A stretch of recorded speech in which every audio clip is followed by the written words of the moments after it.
Hi കുട്ടികളെ, I'm C A Anju V M. നിങ്ങൾ +1 +2 കഴിഞ്ഞ് CA കോഴ്സ് ചെയ്യാൻ താല്പര്യപ്പെടുന്നുണ്ടോ? നിങ്ങളുടെ മനസ്സിൽ ഓടുന്ന ഡൗട്ട് ഉണ്ടാവും അല്ലേ? എപ്പോൾ എലിജിബിൾ ആവും, എന്ന് എക്സാം എഴുതണം, എങ്ങനെയാണ് രജിസ്ട്രേഷൻ ചെയ്യേണ്ടത്, എന്തൊക്കെയാണ് ഇതിന്റെ ഒരു സ്റ്റെപ്പ് എങ്ങനെയാണെന്നൊക്കെ ഒരു ഡൗട്ട് ഉണ്ടാവും. The institute of chartered accountants of ഇന്ത്യയുടെ അണ്ടറിൽ വരുന്ന CA എന്ന പ്രൊഫഷണൽ കോഴ്സ് ചെയ്യാൻ വേണ്ടി +1 +2 കുട്ടികൾ ആദ്യം ചെയ്യേണ്ട ഫസ്റ്റ് സ്റ്റെപ്പാണ് CA ഫൗണ്ടേഷൻ.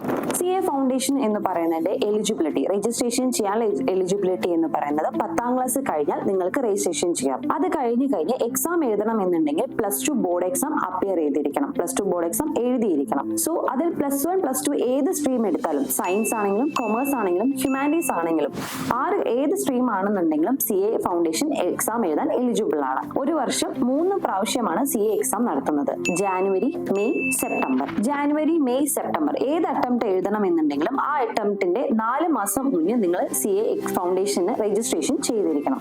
ഈ CA ഫൗണ്ടേഷന്റെ എക്സാമിന് 4 പേപ്പറാണ് ഉള്ളത്. പേപ്പർ 1 എന്ന് പറയുന്നത് അക്കൗണ്ടിംഗ് ആണ്, പേപ്പർ 2 എന്ന് പറയുന്നത് ബിസിനസ് ലോ ആണ്, paper 3 quantitative aptitude, paper 4 business economics. ഈ 4 പേപ്പറും ഓരോ ദിവസം എക്സാം ആയിരിക്കും നടത്തുന്നുണ്ടാവുക. എക്സാം ഇടവിട്ടിട്ടായിരിക്കും എക്സാം ഉണ്ടാവുക. ഓരോ പേപ്പറിലും നിങ്ങൾ പാസ്സാവണം എന്നുണ്ടെങ്കിൽ 40% മാർക്ക് ഉണ്ടായിരിക്കണം. 100 മാർക്കിൽ 40% മാർക്ക് വാങ്ങിയിരിക്കണം. അത് കൂടാതെ തന്നെ എല്ലാ പേപ്പറും കൂടി ചേർത്ത് അഗ്രിഗേറ്റ് 50% മാർക്ക് വാങ്ങിയാലാണ് നിങ്ങൾ CA ഫൗണ്ടേഷൻ എന്ന കോഴ്സ് എൻട്രൻസ് എക്സാം പാസ്സാവുള്ളൂ.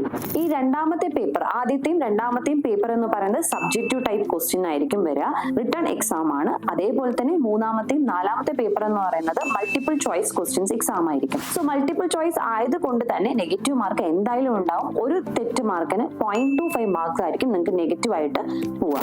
സോ ഇതുപോലെയുള്ള നിങ്ങൾക്ക് ഇനി ഡൗട്ട് ഉണ്ടോ, എങ്ങനെ രജിസ്റ്റർ ചെയ്യണം, എങ്ങനെ ഇത് അപ്ലൈ ചെയ്യണം, എക്സാം എപ്പോഴാണ്, എക്സാം ഫോം എപ്പോൾ രജിസ്റ്റർ ചെയ്യണം, ബുക്ക് എങ്ങനെ കിട്ടും എന്നുള്ള ഡൗട്ട് ഒക്കെ ഉണ്ടെങ്കിൽ നിങ്ങൾ കമന്റ് ബോക്സിൽ മെൻഷൻ ചെയ്യുക. അടുത്ത ഇൻഫോർമേറ്റീവ് വീഡിയോ ആയിട്ട് വരുന്നതായിരിക്കും.